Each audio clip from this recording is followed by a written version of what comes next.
والله ما طلعت شمس ولا غربت إلا وأنت في قلبي. الحمد لله وكفى وسلام على عباده الذين اصطفى. أما بعد، أعوذ بالله من الشيطان الرجيم. بسم الله الرحمن الرحيم. والذين آمنوا أشد حبا لله. سبحان ربك رب العزة عما يصفون وسلام على المرسلين والحمد لله رب العالمين. اللهم صل على سيدنا محمد وعلى آل سيدنا محمد وبارك وسلم. اللہ رب العزت نے اس کائنات کو ایک سجے ہوئے محل کی مانند بنایا ہے. زمین کو اللہ تعالیٰ نے فرش بنایا. وَالْأَرْضَ فَرَشْنَاهَا فَنِعْمَ الْمَاهِدُونَ. اور آسمان کو اللہ تعالیٰ نے چھت بنایا. وَجَعَلْنَا السَّمَاءَ سَقْفًا مَحْفُوظًا. اور یہ چھت بغیر ستون کے بنائی. بغیر عمد ترونها. پھر اس چھت پر اللہ نے ایمان والوں کے لیے خوبصورتی کی ستاروں کے ذریعے سے. وَلَقَدْ زَيَّنَّا السَّمَاءَ الدُّنْيَا بِمَصَابِيحَ. اور یہ اتنا کامل نظام بنایا کہ فرمایا اے انسان ما تری فی خلق الرحمن من تفاوت. کیا تمہیں رحمان کی تخلیق میں کوئی عیب نظر آتا ہے؟ ایک دفعہ نظر نہیں آتا، فرجع البصر، دوبارہ دیکھ، کیا تو کوئی عیب نکال سکتا ہے؟ تو اللہ رب العزت نے انسان کی ضرورت کی جو چیزیں تھیں وہ سب دنیا میں رکھ دی ہیں. آپ غور کریں، ہمارے جسم کی ہر ضرورت زمین سے پوری ہوتی ہے. پانی زمین سے نکلتا ہے، گندم، چاول، باقی فصلیں، پھل، سبزیاں، ہمارے بننے والے مکانات، ان کے لیے پتھر، ماربل، لوہا، جو بھی چیز ہے وہ زمین سے نکلتا ہے. اللہ رب العزت نے سب کچھ انسان کے لیے بنایا، اور انسان کو اللہ نے رب رحمان کے لیے بنایا. کسی نے کہا کھیتیاں سرسبز ہیں تیری غذا کے واسطے، چاند سورج اور ستارے ہیں ضیاء کے واسطے، بحر و بر شمس و قمر ماء و شما کے واسطے، یہ جہاں تیرے لیے ہے تو خدا کے واسطے. تو ان الدنیا خلقت لکم وانتم خلقتم للآخرہ. دنیا اللہ نے ہمارے لیے بنائی اور ہمیں اللہ نے اپنے لیے بنایا کہ ہم اللہ رب العزت کی عبادت کریں. مقصد زندگی ہی یہی ہے. چنانچہ 4 طرح کی مخلوقات ہیں دنیا میں. ایک کو جمادات کہتے ہیں، دوسری کو نباتات کہتے ہیں، تیسری کو حیوانات کہتے ہیں، اور چوتھی کو انسان کہتے ہیں. ان کے درمیان ایک ترتیب ہے، ایک درجہ بندی ہے. سب سے کم درجہ وہ جمادات کا ہے، پھر اس کے بعد نباتات اس سے افضل، حیوانات اس سے افضل، انسان اس سے افضل. اب افضل ہونے کے پیچھے کوئی لاجک ہونی چاہیے، کوئی ریزن ہونی چاہیے. تو علماء نے لکھا ہے کہ ان سب کے جو نام ہیں ان کا پہلا حرف ان کی وہ صفت بیان کرتا ہے کہ جو ان کو دوسروں سے ڈسٹنگوش کرتی ہے، فضیلت دیتی ہے۔ مثال کے طور پر جمادات، اب اس جمادات کے لفظ میں پہلا حرف کون سا ہے؟ جیم۔ تو جیم سے ایک صفت بنتی ہے جسامت۔ یہ جمادات کے اندر خصوصی چیز ہے کہ ان کے اندر جسامت ہوتی ہے، پتھر میں، پہاڑ میں، زمین میں جسامت ہے، یہ اس کی صفت ہے۔ اب اس سے اوپر ہے نباتات۔ نباتات کے اندر جسامت بھی ہونی چاہیے اور کوئی ایڈیشنل صفت ہونی چاہیے جس کی وجہ سے اس کو ہم نے افضل کہا۔ اب وہ ایڈیشنل صفت کیسے معلوم ہوگی؟ اس کے نام کے پہلے حرف سے۔ تو نباتات کا پہلا حرف کون سا ہے؟ نون، اور نون سے لفظ بنا نشو و نما، لہذا نباتات کے اندر نشو و نما کی صفت بھی ہے۔ پتھر تو جہاں پڑا 10 سال کے بعد بھی اتنے کا اتنا رہے گا، لیکن نباتات کے اندر جسامت بھی ہے، نشو و نما کی صلاحیت بھی ہے۔ آپ بیج لگاتے ہیں، پودا بنتا ہے، پھر ایک جھاڑی بنتی ہے، پھر درخت بن جاتا ہے، تو نشو و نما ہے اس کے اندر۔ اس نشو و نما کی وجہ سے نباتات کو فضیلت مل گئی جمادات کے اوپر۔ اب اس کے بعد ہے حیوانات۔ حیوانات کے اندر یہ دونوں صفتیں ہونی چاہیے، ان کے اندر جسامت بھی ہے اور نشو و نما بھی ہے۔ بکری کا بچہ پیدا ہوتا ہے تو چھوٹا سا، پھر کچھ عرصے کے بعد اتنا بڑا بچہ بن جاتا ہے، تو نشو و نما بھی ہے، جسامت بھی ہے۔ کوئی تیسری صفت ہونی چاہیے جس کی وجہ سے اس کو فضیلت دی گئی، وہ کیسے معلوم ہوگی؟ اس کے نام کے پہلے حرف سے۔ تو حیوانات کا پہلا حرف کون سا ہے؟ ہا، اور ہا سے لفظ بنا حرکت، چنانچہ حیوانات کے اندر حرکت بھی ہوتی ہے۔ درخت آپ نے جہاں لگایا وہ وہاں سے ہل نہیں سکتا، یہ نہیں کہ آپ صحن کے ایک کونے میں لگائیں اور سال کے بعد وہ صحن کے دوسرے کونے میں پہنچ جائے۔ اس کے اندر جسامت ہے، نشو و نما ہے، حرکت نہیں ہے۔ ہاں، حیوانات کے اندر حرکت بھی ہے۔ بکری کا بچہ آج یہاں ہے، تھوڑی دیر بعد بھاگتا ہوا ادھر جائے گا، ادھر جائے گا۔ حرکت کی وجہ سے حیوانات کو بقیہ دو پر فضیلت مل گئی۔ تو پہلے جمادات، پھر نباتات اور پھر حیوانات۔ اب یہ 3 صفتیں بن گئیں۔ ان سے اوپر ہے انسان۔ انسان میں یہ 3 صفتیں بھی ہونی چاہیے۔ انسان کے پاس جسامت بھی ہے، نشو و نما کی صفت بھی ہے، حرکت کی صفت بھی ہے، چلتا پھرتا دوڑتا بھاگتا ہے۔ اب کوئی ایڈیشنل صفت ہونی چاہیے جس وجہ سے اس کو فضیلت ملی، اور وہ فضیلت کیسے معلوم ہوگی؟ اس کے نام کے پہلے حرف سے۔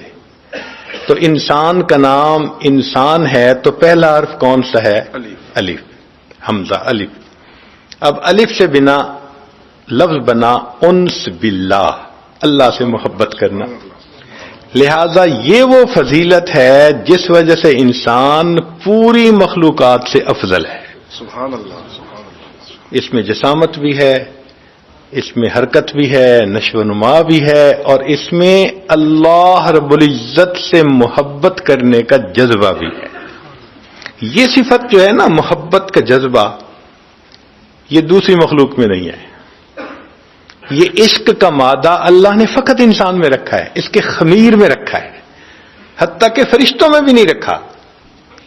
فرشتے تو روبوٹ کی طرح ہیں، لا یعصون اللہ ما امرہم ویفعلون ما یؤمرون، جو اللہ نے حکم دے دیا بس فرما بردار بن کر اس کے حکم کو پورا کر رہے ہیں۔ لیکن محبت کا یہ ولولہ، محبت کا جذبہ، محبت کا درد، محبت کا سوز، یہ فقط انسان کو اللہ نے عطا فرمایا۔ اس لیے انسان کو اشرف المخلوقات کہا گیا ہے۔ اب ایک نقطہ اور سمجھ لیجئے، کہ ادنا آلہ پہ قربان، ادنا آلہ پہ قربان، چنانچہ جمادات سب سے ادنا تھی اور نباتات اس سے اعلیٰ تھی، لہذا جمادات کو ہم نے قربان کیا نباتات کی خاطر. اسی لیے زمین کے اوپر اتنے گہرے حل چلاتے ہیں، زمین کا سینہ چیر دیتے ہیں، کوئی نہیں کہتا ظلم ہو رہا ہے. کیوں؟ کہ ادنا اعلیٰ پہ قربان. اب جمادات قربان ہوئی نباتات کی خاطر، پھر نباتات کو اللہ نے بنایا حیوانات کے لیے. اتنی خوبصورت فصل ہوتی ہے، ہم اس کو کاٹ کے اور جانوروں کے آگے چارہ بنا کے ڈال دیتے ہیں، کوئی نہیں کہہ سکتا کہ یہ ظلم ہے. ادنا اعلیٰ پہ قربان، مقصد ہی یہی. جمادات نباتات پہ قربان، نباتات حیوانات پہ قربان، اور حیوانات انسان پہ قربان. سبحان اللہ سبحان اللہ. اب دیکھیں، بکری کا گوشت انسان کے لیے، مرغی کا گوشت انسان کے لیے، کوئی نہیں کہہ سکتا ظلم ہے. کیوں؟ ادنا اعلیٰ پہ قربان. تو جمادات نباتات پہ قربان، نباتات حیوانات پہ قربان، حیوانات انسان پہ قربان، اور انسان رب رحمان پہ قربان. سبحان اللہ سبحان اللہ. ادنا اعلیٰ پہ قربان. تو ہمارا جتنا کچھ ہے، جان مال ہر چیز اللہ کے لیے قربان. یہی انسان کی فضیلت ہے. دنیا کے فلاسفروں نے کہا کہ الانسان حیوان ناطق، کہ انسان بولنے والا حیوان ہے. مگر مولانا روم رحمۃ اللہ علیہ نے فرمایا کہ نہیں، انسان کو بولنے والا جانور نہ کہو، بلکہ کہو الانسان عاشق، انسان عاشق ہے. یہ اس کی فضیلت ہے کہ یہ اللہ کا چاہنے والا، اللہ سے محبت کرنے والا، اللہ کی بندگی کرنے والا، اللہ کی عبادت کرنے والا. اس لیے فرمایا کہ ہم نے انسانوں اور جنوں کو عبادت کے لیے پیدا کیا. تو مقصد زندگی اللہ کی بندگی ہے. ہم دنیا میں آئے ہی اسی لیے ہیں کہ اس دنیا میں اللہ کی بندگی کر کے اپنے رب کو راضی کر کے آگے چلے جائیں. یہ مقصد زندگی ہے. اللہ نے ہر انسان کو دو نعمتوں سے نوازا. ایک کو کہتے ہیں دھڑکتا ہوا دل، اور دوسرے کو کہتے ہیں پھڑکتا ہوا دماغ. یہ دھڑکتا ہوا دل عشق الہی کا مرکز ہے، برتن ہے، اور یہ پھڑکتا ہوا دماغ علم الہی کا برتن ہے. سبحان اللہ. تو دو نعمتیں ہر انسان کو ملی. ایک کو سوز عشق کہتے ہیں اور دوسرے کو کیف علم کہتے ہیں. سوز عشق بھی عطا کیا اور کیف علم بھی عطا کیا. برتن دیتے بھرتے نہ تو بھی مناسب نہ ہوتا، اور اگر چیزیں دیتے تو برتن کی ضرورت تھی. تو اللہ نے دو نعمتیں ہر بندے کو دیں. ایک دھڑکتا ہوا دل دیا، یہ سوز عشق کا مرکز ہے، ساری محبتوں کا تعلق دل کے ساتھ ہے. اور دوسرا اللہ نے پھڑکتا ہوا دماغ دیا، سارے علوم کا منبع انسان کا دماغ ہے، دنیا کے علوم ہو یا آخرت سے علوم. چنانچہ یہ دو نعمتیں اللہ رب العزت نے انسان کو عطا کی. یہ دونوں الگ الگ نعمتیں ہیں، مگر عقل کا اپنا کام ہے اور دائرہ کار ہے، اور عشق کا اپنا دائرہ کار ہے. عبادت میں عشق کام آتا ہے. عقل کو افکار سے فرصت نہیں، عشق پر اعمال کی بنیاد رکھ. عقل عیار ہے، 100 بھیس بنا لیتی ہے، عشق بیچارہ نہ ملا ہے نہ واعظ نہ خطیب. عجیب بات ہے کہ انسان کے جسم کے ہر عضو کا اپنا کام ہے. آنکھ کا کام دیکھنا، زبان کا کام بولنا، کان کا کام سننا، دماغ کا سوچنا، اور دل کا کام ہے محبت کرنا. ہر انسان کا دل محبت کرتا ہے. فرق اتنا ہے کہ یا تو خالق سے محبت ہوگی اور اگر نہیں تو پھر مخلوق کی محبت ضرور ہوگی. دل بہر محبت ہے، محبت یہ کرے گا، لاکھ اس کو بچا تو یہ کسی پر تو مرے گا. سبحان اللہ. پتھر سے ہو، خدا سے ہو یا پھر کسی سے ہو، آتا نہیں ہے چین محبت کیے بغیر.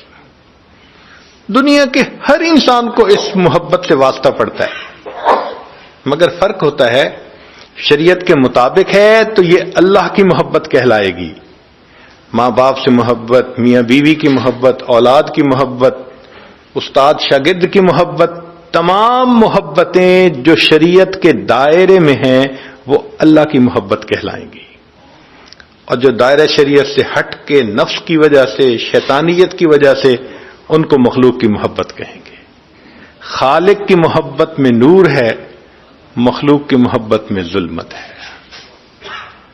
اس کی مثال یوں سمجھ لیجیے کہ ایک برتن کے اندر دودھ ہے. گائے کا دودھ ہوگا تو اسے حلال کہا جائے گا، اور اگر کتیا کا دودھ ہوگا تو اس کو حرام کہا جائے گا. ہے تو دودھ. تو محبت تو دل میں ہوتی ہے. اللہ کی محبت ہوگی، شریعت کے مطابق ہر محبت ہوگی تو حلال کہلائے گی، خلاف شرع ہوگی تو حرام کہلائے گی. محبت ہوتی ہے. دنیا کا کوئی انسان نہیں کہہ سکتا کہ میرے دل میں کسی کی محبت نہیں ہے.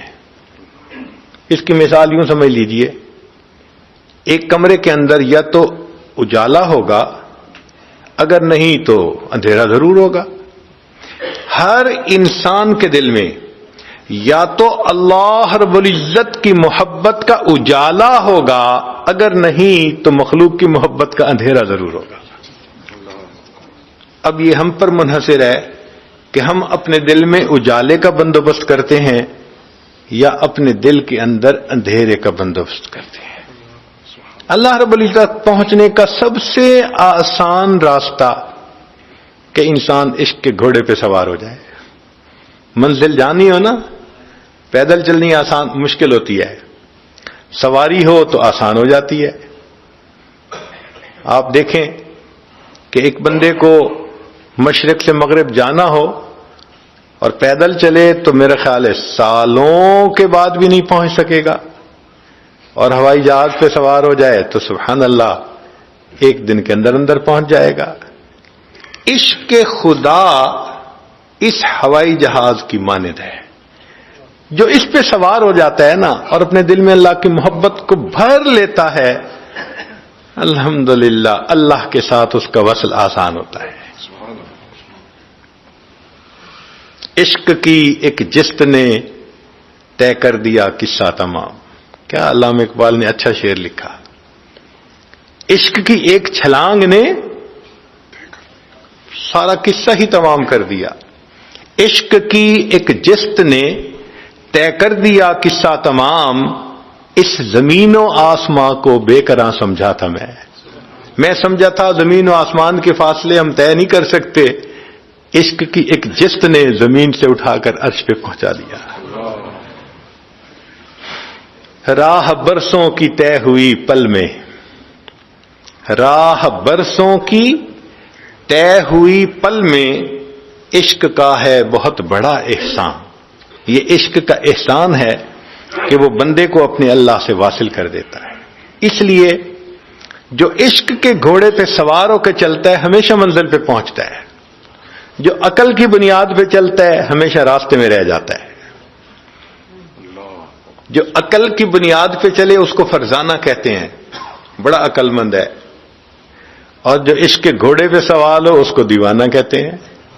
تو شاعر نے ایک عجیب شعر لکھا، لوٹ آئے جتنے فرزانے گئے، کہ جو عقل کی بنیاد پہ اس راستے پہ چلے، لوٹ آئے جتنے فرزانے گئے، تاب منزل صرف دیوانے گئے. سبحان اللہ.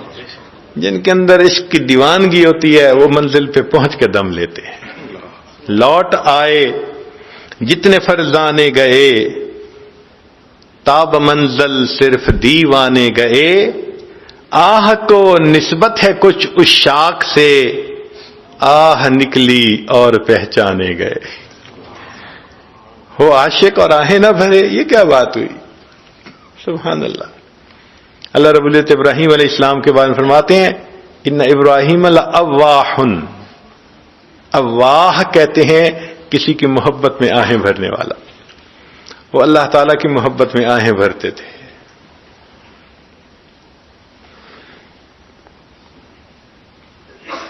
اس لیے عقل و دل و نگاہ کا مرشد اولی ہے عشق، عقل و دل و نگاہ کا مرشد اولی ہے عشق۔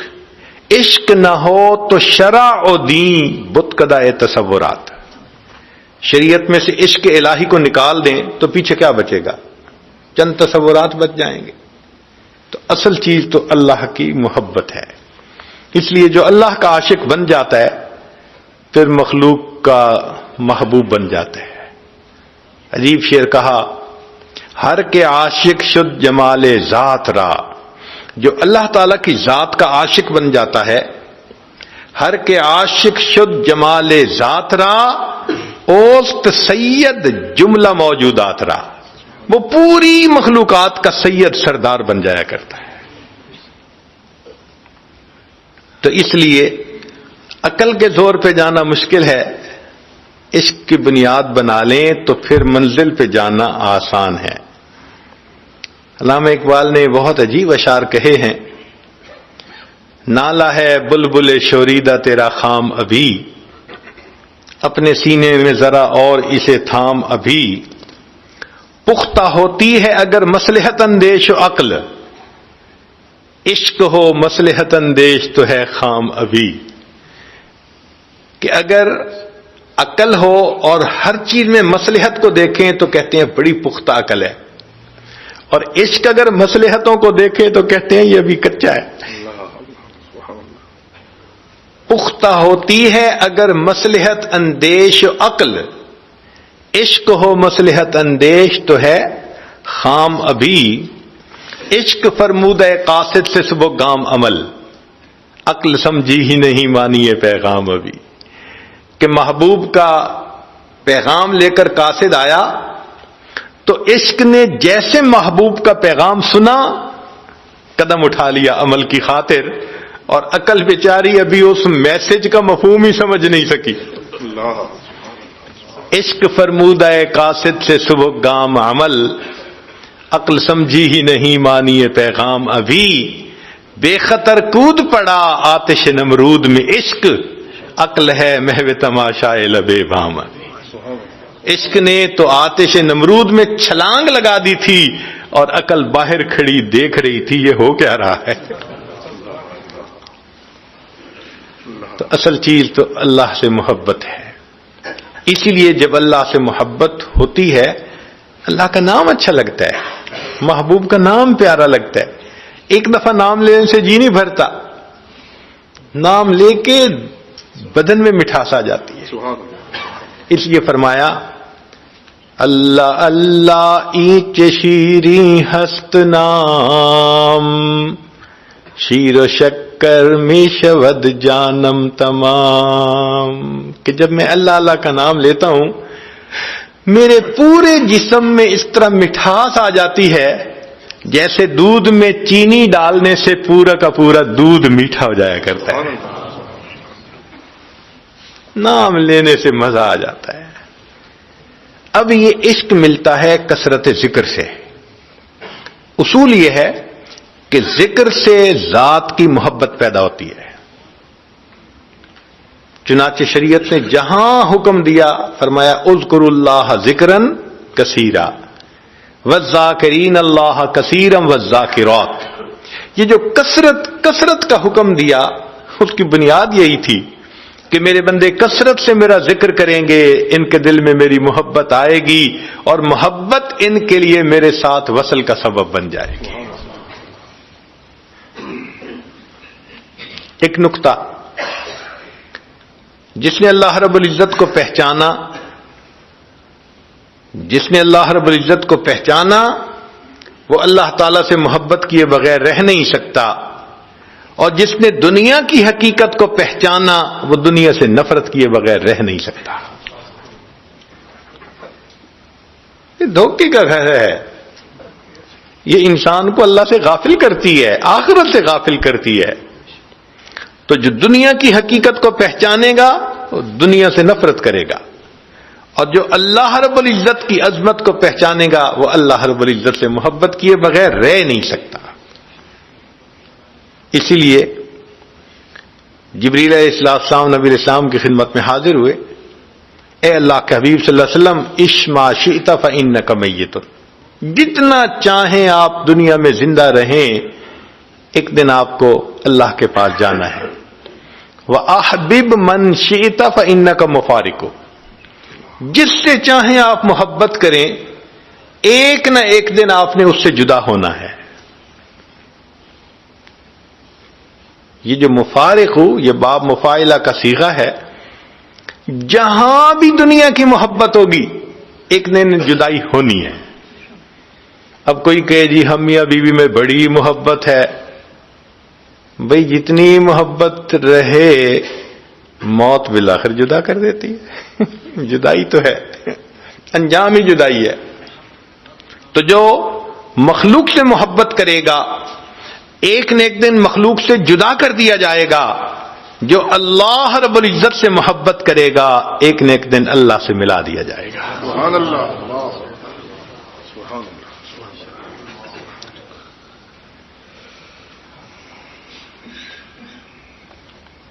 ایک فرق ہے خالق کی محبت میں جو رحمانی محبت ہے اور مخلوق کی محبت میں جو شیطانی محبت ہے. خالق کی محبت سے دل میں نور آتا ہے, مخلوق کی نفسانی محبت سے دل میں ظلمت آتی ہے. خالق کی محبت سے چہروں پہ نورانیت آتی ہے اور مخلوق کی محبت سے چہروں پہ ویرانی آتی ہے. اللہ کی محبت سے دلوں میں سکون آتا ہے, مخلوق کی محبت سے دلوں میں بے چینی آتی ہے. آپ بڑے آرام سے دیکھ سکتے ہیں کہ کون بندہ کہاں انوالوڈ ہے. چین نہیں آتی, راتوں کو نیند نہیں آتی, لوگوں میں بیٹھنے کی وجہ الگ جا کے بیٹھے گا, ادھر فون سن رہا ہے ادھر میسج کر رہا ہے.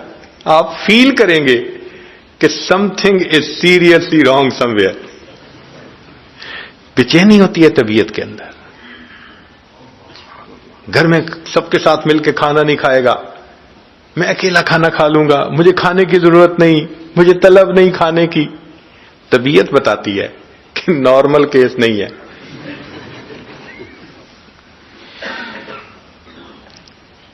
تو اللہ رب العزت کی محبت سے دلوں میں سکون آتا ہے, مخلوق کی محبت سے دلوں میں بے چینی آتی ہے.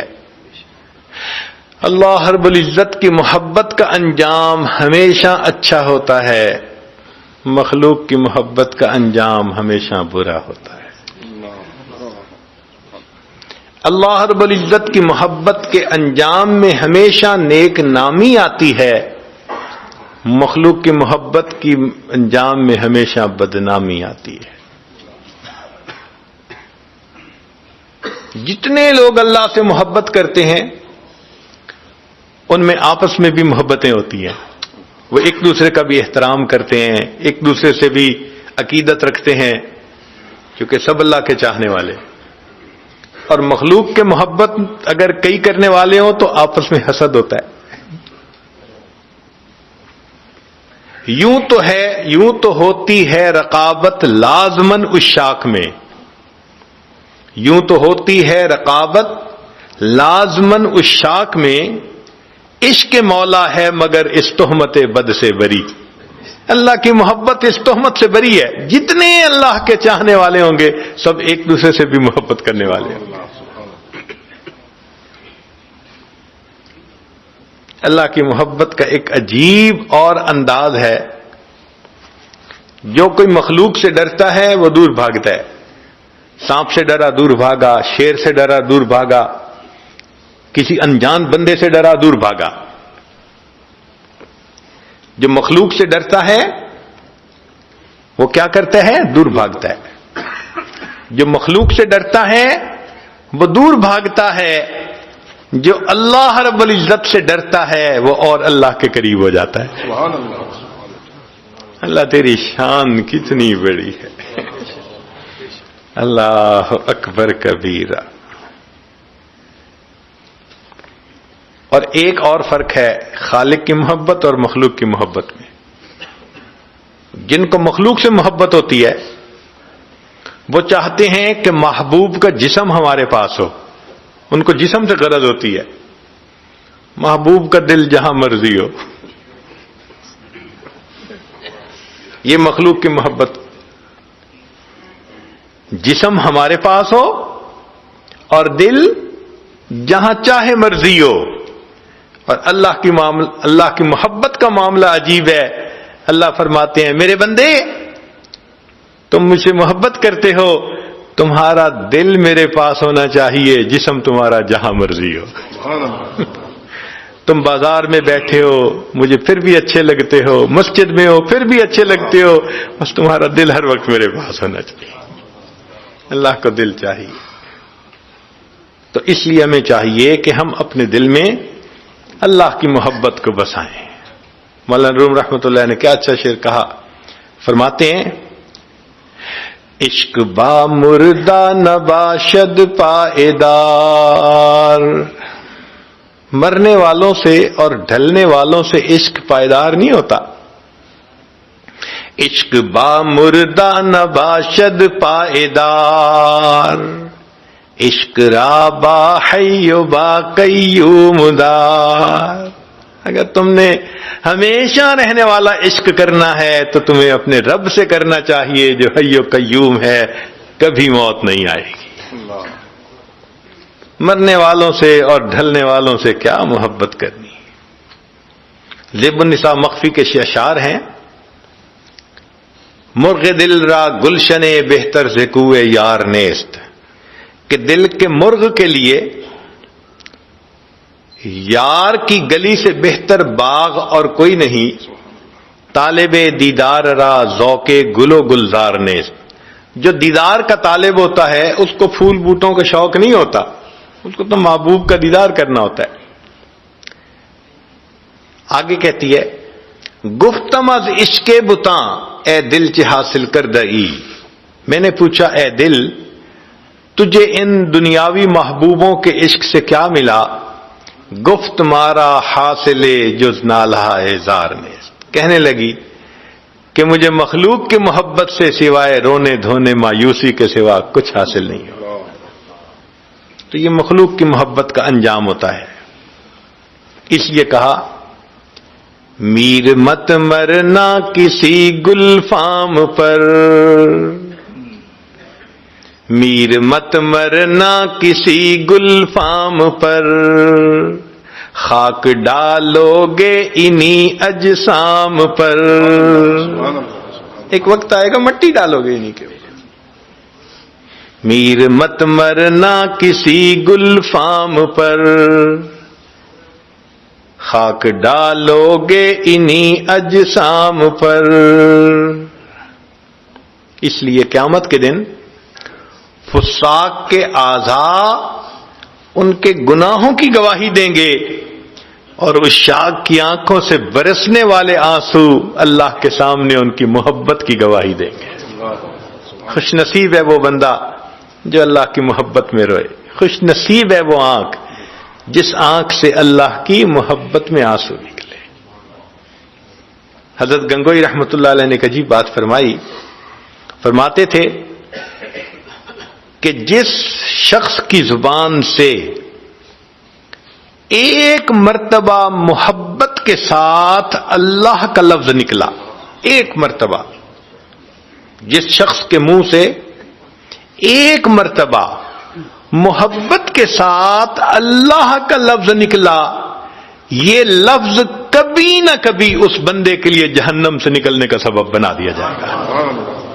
ایک مرتبہ، صرف ایک مرتبہ. اللہ، ایک مرتبہ جس نے محبت سے اللہ کہا کبھی نہ کبھی اس کے لیے جہنم سے نکلنے کا سبب بن جائے گا. اس لیے شیخ ابوالحسن شاذلی رحمۃ اللہ علیہ فرمایا کرتے تھے کہ عشق کتب ہے، نیوکلیس ہے، اور انسان کی ساری زندگی کے اعمال اس کے گرد گھومتے ہیں۔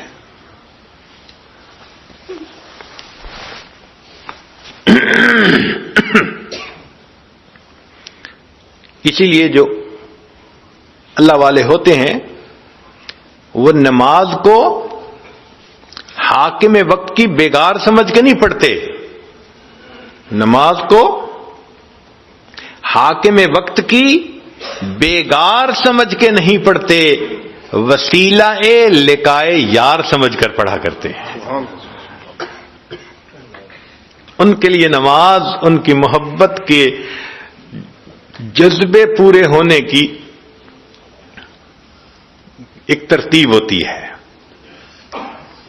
آپ دیکھیں جن کے تعلقات ہوتے ہیں نفسانی، وہ بار بار جیب سے فون نکال کے دیکھیں گے کوئی میسج تو نہیں، کوئی کال تو نہیں آئی۔ ان کو کال اور میسج کی انتظار رہتی ہے۔ اور جو اللہ والے ہوتے ہیں وہ بھی اللہ سے ہم کلامی کرنا چاہتے ہیں، ان کو نماز کی انتظار رہتی ہے، کب اذان کی آواز آئے گی۔ اذان کی آواز سن کے ان کے دل باغ باغ ہو جاتے ہیں۔ نبی علیہ السلام فرماتے تھے ارحنی یا بلال، بلال میرے دل کو ٹھنڈک پہنچا دے، اذان کی آواز۔ سیدہ صدیقہ فرماتی ہیں کہ نبی علیہ الصلوۃ والسلام ہمارے ساتھ بیٹھتے تھے، ہم ان کے ساتھ باتیں کر رہے ہوتے تھے، اور ادھر سے اذان کی آواز آتی تھی، اس کے بعد نبی علیہ السلام ایسے ہو جاتے تھے جیسے ہمیں پہچان رہی ہے، ایسے بیگانہ ہو جاتے تھے۔ کیوں؟ اب محبوب کی طرف سے ملاقات کے لیے آنے کی اطلاع مل گئی، مسجد جاتے تھے۔ تو یہ نماز محبت کے جذبے کو پورا کرنے کا ایک طریقہ ہے۔ فجر پڑھتے ہیں، ظہر کا انتظار، ظہر پڑھتے ہیں، عصر کا، عصر سے مغرب، مغرب سے عشاء، عشاء پڑھی تو پھر فجر۔ اور پھر جو عاشق ہوتے ہیں ان کی 5 دفعہ بات چیت سے محبت کا جذبہ ٹھنڈا نہیں ہوتا، اور دل چاہتا ہے تو وہ پھر نفلوں کو بہانہ بنا لیتے۔ جی میں نے وضو کیا، میں تحیۃ الوضو پڑھ لوں، مسجد میں آیا میں تحیۃ المسجد پڑھ لوں، اب میں اشراق پڑھ رہا ہوں، اب میں صلاۃ الضحیٰ پڑھ رہا ہوں، اب میں اوابین پڑھ رہا ہوں، اب میں تہجد پڑھ رہا ہوں۔ تو فرض نمازوں سے ان کے محبت کے جذبے کو تسکین نہیں ملتی، وہ نفلوں کو اپنی محبت کے جذبے کی تسکین کا بہانہ بنا لیتے ہیں۔ رکوع و سجود میں راتیں گزر رہی ہوتی ہیں، ہمیں نفل پڑھانے کے لیے ترغیب دینی پڑتی ہے، بھئی اشراق پڑھ لو 1 حج 1 عمرے کا ثواب ملے گا۔ تو ہم تو ثواب کی خاطر پڑھتے ہیں، وہ سواد کی خاطر پڑھتے ہیں۔ سواد کہتے ہیں لذت، محبت، وہ اس کی خاطر پڑھ رہے ہوتے ہیں۔ کسی نے کیا اچھا شعر کہا، بندگی سے ہمیں تو مطلب ہے، بندگی سے ہمیں تو مطلب ہے، ہم ثواب و عذاب کیا جانے۔ بندگی سے ہمیں تو مطلب ہے، ہم ثواب و عذاب کیا جانے، کس میں کتنا ثواب ملتا ہے، عشق والے حساب کیا جانے۔ عشق والوں کو اس حساب کتاب کا کیا پتا کہ کس میں کتنا ثواب ہے، وہ تو اپنے محبوب کی بندگی سمجھ کے ہاتھ باندھ کے کھڑے ہوتے ہیں، کبھی رکوع میں جا رہے ہوتے ہیں، کبھی سجدے میں جا رہے ہوتے ہیں۔ اللہ اکبر کبیرہ۔ اس لیے حضرت مولانا حسن علی گنگوہی رحمت اللہ علیہ بڑا لمبا سجدہ کرتے تھے۔ تو کسی نے پوچھا کہ حضرت اتنا لمبا سجدہ؟ فرمان لگے ہاں، میں سجدہ کرتا ہوں، خیال آتا ہے معلوم نہیں پھر توفیق ملے گی یا نہیں ملے گی، میرا دل نہیں چاہتا سر اٹھانے کو۔ حضرت مولانا یحییٰ رحمت اللہ علیہ وہ بھی لمبا سجدہ کرتے تھے۔ تو کسی نے پوچھا کہ حضرت اتنا لمبا سجدہ؟ فرمان لگے ہاں، جب میں سجدہ کرتا ہوں یوں محسوس ہوتا ہے میں نے اپنے آقا کے قدموں پہ سر رکھ دیا، سر اٹھانے کو میرا دل نہیں چاہتا۔ کیا سجدے کے مزے ہوں گے ہیں؟ اللہ اکبر کبیرہ۔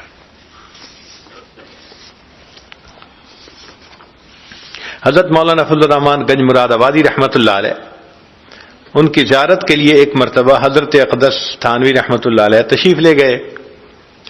جوانی کی عمر تھی تو گنج مراد آبادی رحمۃ اللہ علیہ نے فرمایا، اشرف علی، جب میں سجدہ کرتا ہوں مجھے یوں محسوس ہوتا ہے جیسے قدرت نے میرے رخسار کا بوسہ لے لیا، میرے رخسار کا بوسہ لے لیا۔ اللہ اکبر کبیر۔ عبد الواحد رحمۃ اللہ علیہ کے سامنے کسی نے تذکرہ کیا کہ جنت میں نماز نہیں ہوگی، چونکہ وہ تو دار الجزا ہے، دار العمل تو نہیں ہے۔ تو جب ان کے سامنے تذکرہ ہوا کہ جنت میں نماز نہیں ہوگی تو آنکھوں میں سے آنسو ٹپکنے لگے۔ کسی نے کہا کہ حضرت رو کیوں رہے ہیں؟ فرمایا جنت میں نماز نہیں ہوگی تو پھر جنت میں مزہ کیا آئے گا؟ ان کو نماز میں کیا مزہ آتا ہوگا۔ حضرت حاجی صاحب رحمۃ اللہ علیہ کے پاس ایک دو نوجوان آئے اور انہوں نے حور و قصور کی باتیں شروع کر دیں، جنت میں حوریں ہوں گی، محل ہوں گے، کھانا پینا۔ حضرت سنتے رہے، آخر پر فرمایا کہ اگر قیامت کے دن اللہ نے مجھ پر رحم فرما دیا میں اتنی گزارش کروں گا، اللہ اپنے عرش کے سامنے مصلی کی جگہ عطا فرما دیجیے۔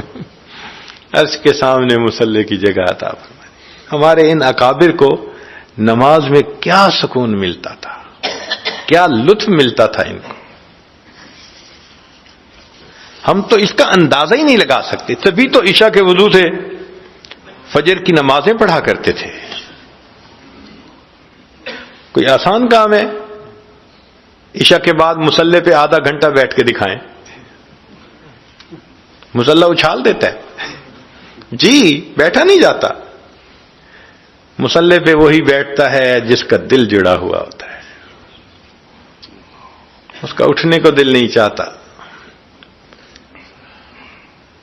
ہم نے اپنی زندگی میں ایک ایسے بزرگ کے پیچھے نماز پڑھی جو پوری زندگی نماز کے ہر سجدے میں 21 مرتبہ تکبیر کہا کرتے تھے، 21 مرتبہ۔ رکوع سجود سبحان ربی العظیم 21 مرتبہ، سجدے میں سبحان ربی الاعلیٰ 21 مرتبہ۔ ہم کتنی دفعہ کہتے ہیں؟ 3 مرتبہ۔ تو بھائی جب چھٹی کا دن ہوتا ہے کوئی لاٹھی لے کے پیچھے تو نہیں نہ کھڑا ہوتا کہ جلدی کرو نماز پڑھو، تو کیا ہم 5 دفعہ پڑھ سکتے ہیں، 7 دفعہ پڑھ سکتے ہیں؟ کچھ تو محبت کا اظہار کرے نا کہ اللہ سبحان ربی الاعلیٰ کہتے مجھے دل کو کیا مٹھاس مل رہی ہے۔ ہمیں خیال ہی نہیں آتا، ہم تو بس فرض پورے کر کے بھاگ رہے ہوتے ہیں مسجد نماز کی گھر کی طرف۔ تو اللہ والے اللہ کی محبت میں نماز پڑھتے ہیں، ان کا جذبہ پورا ہوتا ہے اور ہر وقت ان کے دل میں اللہ کی یاد رہتی ہے، ایک تار جڑی رہتی ہے اس محبت کی وجہ سے۔ حضرت مجذوب رحمت اللہ علیہ ریٹائر ہو گئے تو کسی نے کہا کہ حضرت کیا حال ہے؟ تو چونکہ شاعر تھے تو شعر میں جواب کہا، پنشن ہو گئی ہے کیا بات ہے اپنی، پنشن ہو گئی ہے کیا بات ہے اپنی، اب دن بھی ہے اپنا اور رات ہے اپنی۔ پنشن ہو گئی ہے کیا بات ہے اپنی، اب دن بھی ہے اپنا اور رات ہے اپنی، اب اور ہی کچھ ہے میرے دن رات کا عالم، ہر وقت ہی رہتا ہے ملاقات کا عالم۔ اب اور ہی کچھ ہے میرے دن رات کا عالم، ہر وقت ہی رہتا ہے ملاقات کا عالم۔ اس مجلس میں اگر دیکھا جائے تو ممکن ہے 50% لوگ ایسے ہوں جو سکون سے گھر کی زندگی گزار رہے ہیں، بچے بزنس کر رہے ہیں یا بزنس ایسا ہے کہ آمدنی آ رہی ہے، کوئی نوکری کی بھاگی دوڑی ان کو نہیں ہے، مگر 3 مرتبہ تسبیح پڑھیں گے. بھائی ہم بھی اللہ سے محبت کا اظہار کریں کچھ. کبھی 2 رکعت لمبے پڑھ کے دیکھیں, تسلی کی 2 رکعت پڑھ کے دیکھیں. کبھی رات کے آخری پہر میں اللہ کے سامنے 2 رکعت ایسے پڑھیں کہ کوئی خیال نہ آئے. ایک تمنا ہونی چاہیے نا. 2 رکعت بھی زندگی میں ایسی نکل آئی نا کہ جو ہم نے اللہ کی رضا کے لیے پڑھی وہ ہماری بخشش کا سبب بن جائے گی. تو محبت کا جذبہ فرض نمازوں سے پورا نہیں ہوتا تو نوافل کو اس کا بہانہ بنا لیتے ہیں. آج صدیق لانا فرماتی ہیں نبی علیہ السلام تشریف لائے, میرے پاس آ کر لیٹ گئے, پھر تھوڑی دیر میں فرمان لگے ذرینی یا عائشہ, عائشہ چھوڑ مجھے, میں اپنے رب کی عبادت کرتا ہوں.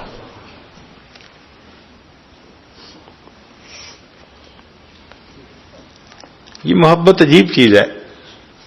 چنانچہ الاتقان میں علامہ سیوطی رحمۃ اللہ علیہ نے لکھا ہے, بات بڑی عجیب ہے, کہ حضرت جبریل علیہ الصلوۃ والسلام آدم علیہ السلام کے پاس 20 مرتبہ وحی لے کر آئے, اللہ کا پیغام لے کر آئے, محب کا, اپنے محبوب کا میسج لے کر آئے.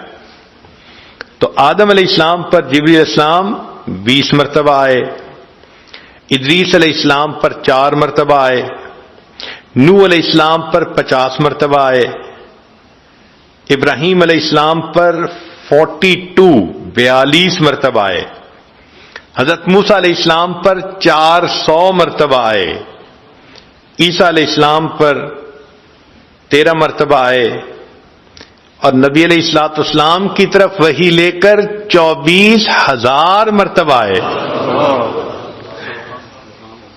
محب اور محبوب کے میسیجز, سبحان اللہ, 24,000 مرتبہ. اور 24,000 مرتبہ اترنے کے بعد محبوب کی یہ کیفیت تھی کہ پھر انتظار میں رہتے تھے, آسمان کی طرف دیکھتے تھے, شاید میرے آقا کا کوئی اور میسج اتر آیا. اللہ فرماتے ہیں قد نرا تقلب وجہک فی السماء, محبوب جب آپ اس محبت اور انتظار میں آسمان کی طرف دیکھتے تھے, ہم آپ کے چہرے کو محبت کی نظر سے دیکھ رہے ہوتے تھے.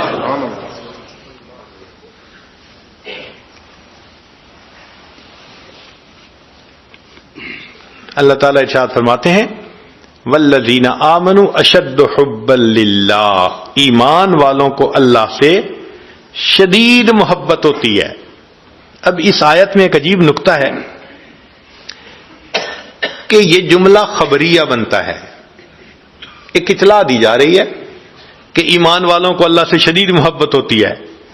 حکم تو نہیں ہے کہیں, امر کا صیغہ تو کوئی بھی نہیں کہ ایمان والے اللہ سے شدید محبت کریں, نہیں, خبر دی گئی. تو مفسرین نے کہا کہ یہ کیا معنی, بجائے اس کے کہ حکم دیا جاتا کہ ایمان والے اللہ سے شدید محبت کریں, صرف خبر دے دی گئی. تو مفسرین نے کہا کہ بات یہ ہے کہ حسن والوں میں ناز ہوا کرتا ہے. حسن والوں میں, جس کو پتا ہو میں بہت حسین ہوں, کبھی اپنی زبان سے وہ نہیں کہے گا کہ تم مجھ سے محبت کرو. وہ اتنا چاہتے ہیں کہ لوگوں کو میرے حسن کی اطلاع ہو جانی چاہیے, کوئی مجھ سے محبت کیے بغیر رہ ہی نہیں سکتا. اللہ رب العزت نے بھی جملہ خبریہ اطلاع دے دی, اے بندو تم میرے حسن و جمال کے بارے میں اگر جان لو گے تم مجھ سے محبت کیے بغیر رہ ہی نہیں سکو. تو فرمایا ایمان والوں کو اللہ تعالی سے شدید محبت ہوتی ہے.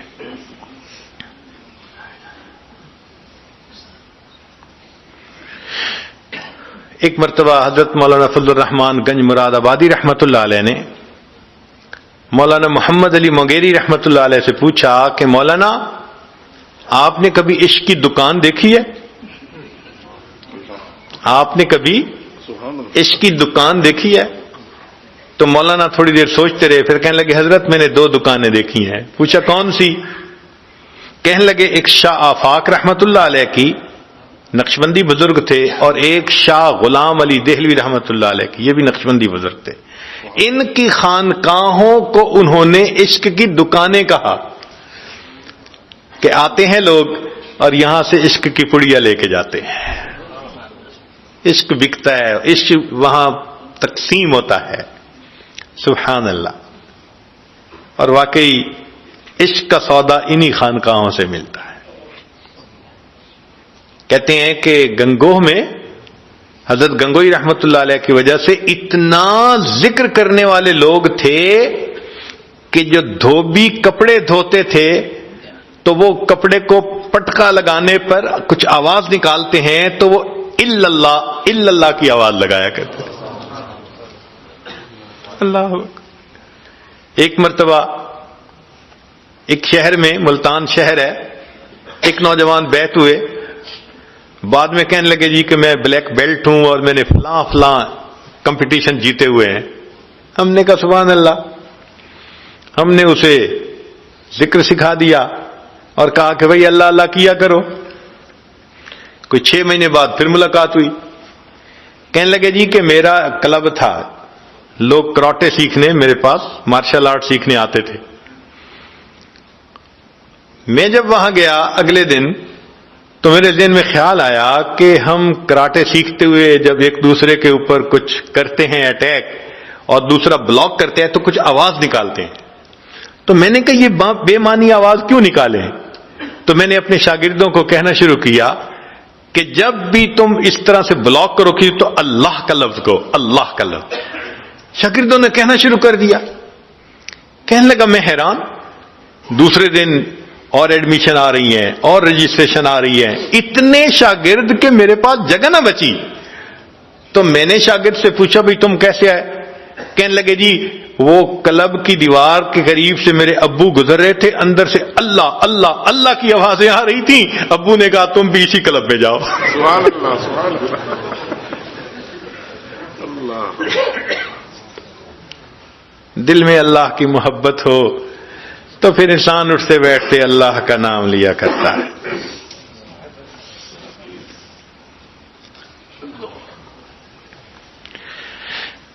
محترم جماعت، ہم نے بھی اپنی زندگی میں عشق کی ایک دکان دیکھی. ان مشائخ کی صحبت میں لوگ آتے ہیں، واقعی عشق سے سینوں کو بھر کے واپس جاتے ہیں.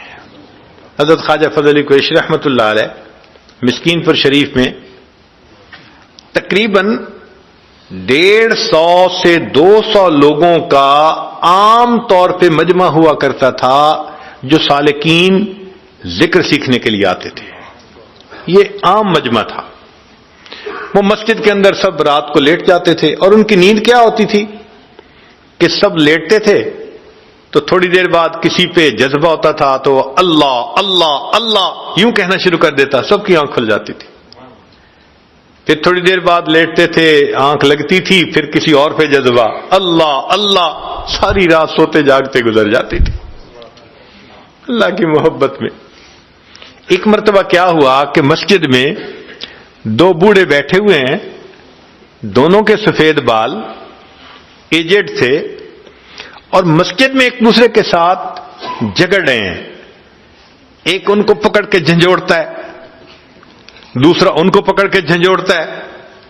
سب حیران کہ یہ دونوں اتنے نیک انسان، تہجد گزار، نیکوکار، یہ کیا کر رہے ہیں مسجد کے اندر؟ تو وہ دیکھنے والے ذرا قریب ہوئے کہ ان بوڑھوں کا مسئلہ کیا ہے.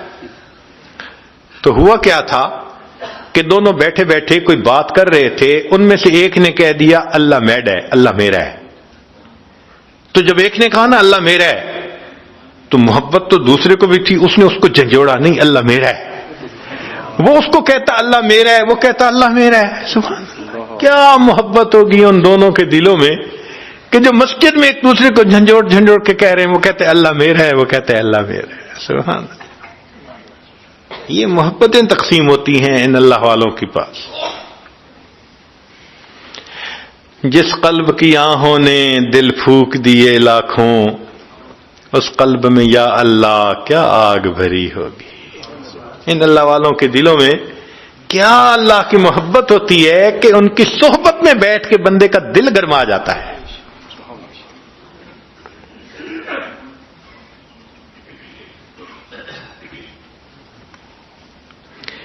اس لیے فرمایا کہ العشق نار یحرق ما سوی اللہ، عشق ایک آگ ہے، ما سوا کو یہ جلا کے رکھ دیتی ہے۔ ما سوا سے مراد اللہ کے علاوہ جو اللہ کا غیر ہے سب کچھ جلا دیتی ہے۔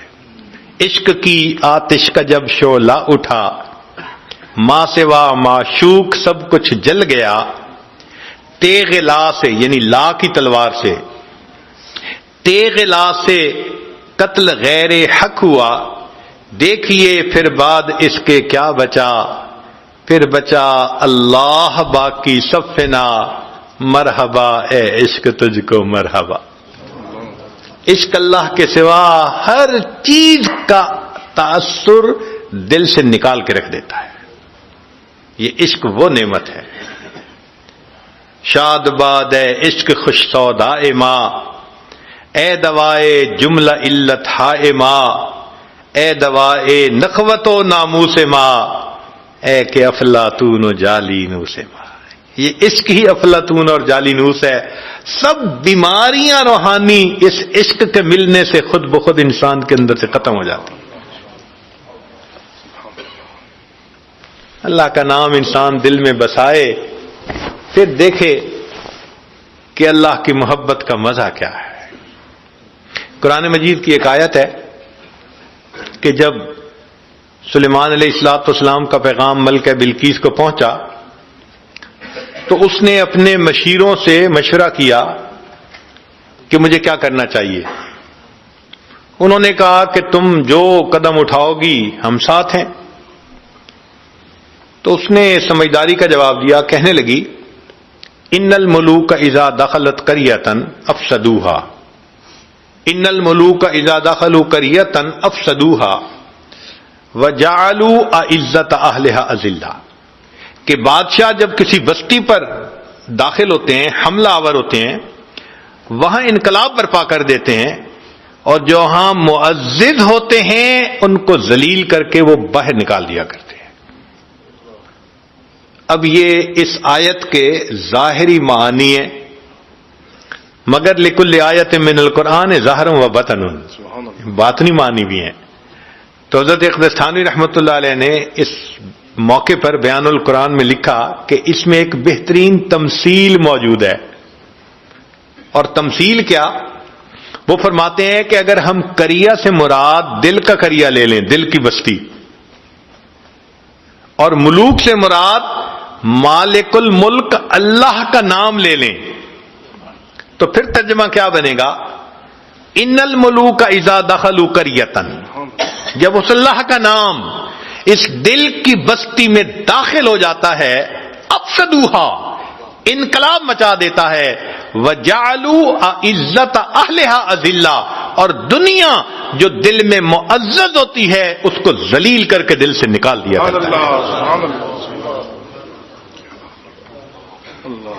تو اللہ کے نام کو جتنا زیادہ ہم رٹیں گے، دل سے دنیا کی محبت نکلے گی، اللہ کی محبت دل پر غالب آ جائے گی۔ قرآن مجید نے عشق کا لفظ استعمال نہیں کیا، محبت کا لفظ استعمال کیا۔ البتہ اتنا فرمایا کہ والذین آمنوا اشد حبا للہ، ایمان والوں کو اللہ سے شدید محبت ہوتی ہے۔ تو اس کا لفظ کیوں نہیں استعمال کیا؟ حدیث پاک میں ہے، حدیث پاک میں اس کا لفظ استعمال ہوا، قرآن مجید میں نہیں۔ اس کی وجہ کیا؟ علماء نے لکھا ہے کہ عاشق دیوانگی میں انتہا کو پہنچ جاتا ہے، اور اس کے سر میں یہ سودا سمایا ہوتا ہے کہ مجھے اپنی چاہت کو پورا کرنا ہے۔ وہ ہر حال میں اپنی خواہش کو پورا کرنا چاہتا ہے، دیوانگی جو ہوتی ہے اس کے اندر۔ اور محب جو ہے اس کے اندر ادب ہوتا ہے، وہ اپنی خواہش کو پیچھے رکھتا ہے، وہ محبوب کی رضا کو سامنے رکھتا ہے۔ مثال کے طور پہ ایک عاشق صاحب تھے، تو محبوب سے ملاقات کا وقت ملا تو رات کے چھوٹے ہونے کا شکوہ ہوا۔ شعر کہا، شب وصال بہت کم ہے آسماں سے کہو، شب وصال بہت کم ہے آسمان سے کہو کہ جوڑ دے کوئی ٹکڑا شب جدائی کا کہ اے اللہ شب وصال چھوٹی ہے، شب جدائی کا کوئی ٹکڑا ساتھ جوڑ دے، لمبا کر دے اس کو. یہ عاشق کا حال ہوتا ہے. اور جو محب ہوتا ہے، چونکہ ادب ہوتا ہے، وہ محبوب کی خوشی کو سامنے رکھتا ہے، رضا کو سامنے رکھتا ہے. چنانچہ محب کا یہ حال کہ نہ تو ہجر ہے اچھا نہ وصال اچھا ہے، یار جس حال میں رکھے وہی حال اچھا ہے. سبحان اللہ. یہ محب کی بات ہوتی ہے. اس لیے اللہ رب العزت نے عشق کا لفظ استعمال نہیں کیا، محبت کا لفظ استعمال کیا. تم جتنا بھی محبت کرنے والے بن جاؤ گے، تمہارے اندر ادب تو رہنا چاہیے نا. ادب کے حد سے باہر تو نہیں نکل سکتے. اس لیے فرمایا والذین آمنوا اشد حبا للہ، ایمان والوں کو اللہ سے شدید محبت ہوتی ہے. اب بھئی اگر ہمیں اللہ رب العزت سے محبت کرنی ہے تو ہمیں اللہ کا ذکر کثرت سے کرنا چاہیے.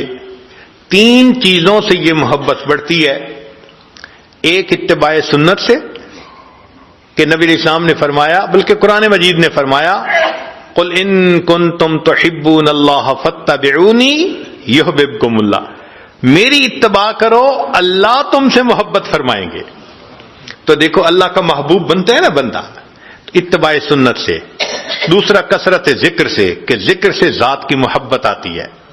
اور تیسرا محبین کی محفل میں بیٹھنے سے، عشق والوں کی محفل میں بیٹھنے سے. یہ آگ سینوں سے سینوں میں ٹرانسفر ہوتی ہے. مقناطیس کے پاس لوہے کا ٹکڑا لے جاؤ، لوہے کے ٹکڑے میں بھی مقناطیسیت آ جاتی ہے. اللہ والوں کی ایک محفل میں آ جاؤ تو دل کی دنیا گدگدا جاتی ہے. یہ اللہ والے دلوں کو گدگدا دیتے ہیں، دلوں کو تڑپا کے رکھ دیتے ہیں. اپنے اندر اللہ کی محبت ہوتی ہے، وہ دوسروں کے دلوں کو بھی گدگدا دیتی ہے. تو ان 3 چیزوں سے یہ محبت بڑھتی ہے اور پیدا ہوتی ہے. اب بھئی اگر اللہ رب العزت سے ہمیں محبت ہے تو اللہ کی ملاقات کے لیے ہمیں تیار بھی تو ہونا چاہیے. آج کسی کو میسج ملے کہ جی آپ کی میٹنگ ہے فلاں کے ساتھ، لوگ اس کے لیے ڈریس نیا بنواتے ہیں، تیاری کرتے ہیں کہ ہمیں ملاقات کے لیے جانا ہے. تو اللہ کی ملاقات کے لیے ہم نے بھی تو جانا ہے، ہمیں بھی اس کی تیاری کرنی چاہیے.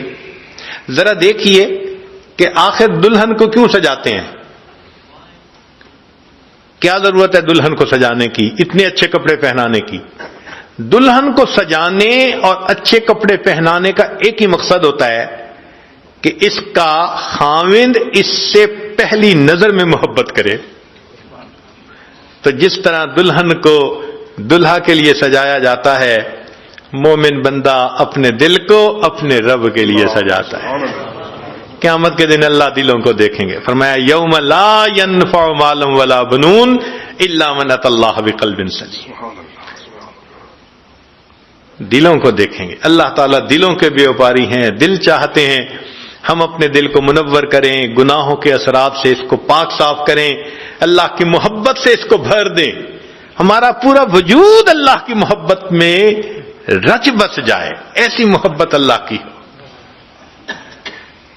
اللہ اکبر کبیرہ. اللہ وہ دل دے جو تیرے عشق کا گھر ہو. اللہ وہ دل دے جو تیرے عشق کا گھر ہو. دائمی رحمت کی تیری اس پہ نظر ہو. دل دے کہ تیرے عشق میں یہ حال ہو اس کا، محشر کا اگر شور ہو تو بھی نہ خبر ہو. ایسا دل ہو اللہ کی محبت میں کہ قیامت کا شور ہو پرواہ نہ ہو. یہ اللہ کی محبت میں ڈوبا ہوا ہو. اللہ رب العزت ہمیں ایسی محبت عطا فرمائے. تیرے عشق کی انتہا چاہتا ہوں، میری سادگی دیکھ کیا چاہتا ہوں. کوئی دم کا مہمان ہوں اہل محفل، چراغ سحر ہوں بجھا چاہتا ہوں. لا الہ الا اللہ محمد. دعا کر لیجئے. سبحان ربی العلی الوہاب. اللہم صلی علی سیدنا محمد وعلی آل سیدنا محمد وبارک وسلم۔ اے کریم آقا، ہم آپ کے عاجز مسکین بندے ہیں، ہمارے گناہوں کو معاف فرما، خطاؤں سے درگزر فرما، عیبوں کی پردہ پوشی فرما۔ اللہ ہماری نگاہوں کو پاک فرما، دلوں کو صاف فرما، سینوں کو اپنی محبت سے لبریز فرما، اپنے عشق کی آتش ہمارے سینوں میں پیدا فرما، ہمارے انگ انگ سے اپنے ذکر کو جاری فرما، روئے روئے سے اپنے ذکر کو جاری فرما، ہڈی ہڈی بوٹی بوٹی میں اپنی محبت پیدا فرما، آنے والے وقت کو گزرے وقت سے بہتر فرما، آنے والی زندگی کو گزری ہوئی زندگی کا کفارہ بنا، جو گناہ ہم نے دن میں کیے معاف فرما، راتوں میں کیے معاف فرما، محفل میں کیے معاف فرما، تنہائیوں میں کیے معاف فرما، جو گناہ یاد ہیں وہ بھی معاف فرما، جو کر کے بھول گئے وہ گناہ بھی معاف فرما۔ اے رب کریم، علم حاصل ہونے کے بعد جہالت کے کاموں سے محفوظ فرما، عزتیں ملنے کے بعد ذلت سے محفوظ فرما، ہدایت ملنے کے بعد گمراہی سے محفوظ فرما، اللہ اپنے قرب کے بعد دوری سے محفوظ فرما، دوستی کے رنگ میں دشمنی کرنے والوں سے بھی محفوظ فرما۔ اے اللہ، ہمارے حال پر رحمت کی نظر فرما۔ میرے مولا، آپ ہماری حالت کو جانتے ہیں، آپ کے سامنے کوئی جھوٹ نہیں بول سکتا۔ ہم صبح توبہ کرتے ہیں، شام توڑ دیتے ہیں، شام توبہ کرتے ہیں، صبح توڑ دیتے ہیں۔ میرے مولا، ہم ایک قدم آگے بڑھنے لگتے ہیں، کئی قدم پیچھے ہٹ جاتے ہیں۔ میرے مولا، ہم اپنے نفس سے لڑتے لڑتے تھک گئے ہیں۔ اللہ، آپ کی مدد چاہیے، اللہ مدد فرما دیجئے، اللہ مدد فرما دیجئے۔ اللہ کمزور ہیں، قوت عطا فرما دیجئے، نفس کو نفس مطمئنہ بنا دیجئے۔ اے میرے مولا، کوئی بچہ جب چلتے چلتے تھک جاتا ہے تو باپ کو کہے اٹھا لے، باپ خود بھی تھکا ہوا ہو پھر بھی بچے کو اٹھا لیتا ہے۔ میرے مولا، ہم نفس سے لڑتے لڑتے تھک گئے ہیں، اللہ اب سہارا دے دیجئے، اللہ سہارا دے دیجئے، اللہ سہارا دے دیجئے۔ میرے مولا، ہمارے نفس کو نفس مطمئنہ بنا دیجئے، کامل شریعت پر عمل کی توفیق عطا فرما۔ اللہ گناہوں کی ذلت سے محفوظ فرما، ہمیں طاعات کی عزت نصیب فرما۔ میرے مولا، رحمتوں کا معاملہ فرما۔ رب کریم، ہم آپ کی نافرمانی نہیں کرنا چاہتے، نفس خبیث ہے، شیطان بدبخت پیچھے پڑا ہے۔ اللہ، اس نفس کو نفس مطمئنہ بنا دیجئے، شیطان بدبخت سے پیچھا چھڑا دیجئے۔ اللہ، ہمیں اپنی حفاظت میں لے لیجئے۔ میرے مالک، ہمیں اپنی حفاظت عطا فرما دیجئے۔ کریم آقا، جتنے لوگ موجود ہیں یا دور بیٹھے آواز سن رہے ہیں، اللہ سب کو اپنی محبت عطا فرما دیجئے، سب کے دلوں کو محبت سے لبریز فرما دیجئے۔ اللہ، اپنے چاہنے والوں میں شامل فرما لے۔ میرے مولا، ساری زندگی گزر گئی یہ کہتے کہتے ہم تیرے ہیں، ہم تیرے ہیں۔ اللہ، یہ کہتے کہتے عمر گزر رہی ہے کہ ہم تیرے ہیں۔ اے اللہ، آج کی محفل میں آپ کہہ دیجئے تم میرے ہو۔ اللہ، آپ کہہ دیجئے، اللہ آپ فرما دیجئے۔ اے کریم، آپ فرما دیجئے، اے رحیم آپ فرما دیجئے، اے حنان آپ فرما دیجئے، اے منان آپ فرما دیجئے۔ ایک مرتبہ کہہ دیجئے کہ تم میرے ہو۔ میرے مولا، کرم کر دیجئے، اللہ کرم کر دیجئے۔ اللہ، اس مجمع کو ایک مرتبہ محبت کی نظر سے دیکھ لیجئے، ایک مرتبہ میرے اللہ، ایک مرتبہ اے کریم، ایک مرتبہ محبت کی نظر سے دیکھ لیجئے۔ کریم آقا، مہربانی کا معاملہ فرما۔ اللہ، اس شہر میں جتنے ایمان والے ہیں سب پر رحمت نازل فرما، جن کو ہدایت نہیں ملی اللہ ان کو ہدایت عطا فرما۔ پوری دنیا میں جہاں مسلمان پریشان ہیں سب کی پریشانیوں کو دور فرما۔ اللہ، بار بار اپنے گھر کا دیدار عطا فرما، اپنے حبیب صلی اللہ علیہ وسلم کے در کی حاضری نصیب فرما۔ ہمارے والدین عزیز، اقارب، مشائخ جو فوت ہو چکے ان کی مغفرت فرما، جن کی آپ نے مغفرت کر دی قرب کے اعلیٰ درجات عطا فرما۔ رب کریم، ہماری ان دعاؤں کو اپنی رحمت سے قبول فرما۔ جنہوں نے دعاؤں کے لیے کہا، خط لکھے، فون کیے، یا ہم سے توقعات رکھتے ہیں، یا جن کے ہم پر حقوق آتے ہیں، اے اللہ ان سب کو ان دعاؤں میں حصہ نصیب فرما۔ صلی اللہ تعالی علی حبیبہ سیدنا محمد وآلہ واصحابہ اجمعین برحمتک یا ارحم الراحمین۔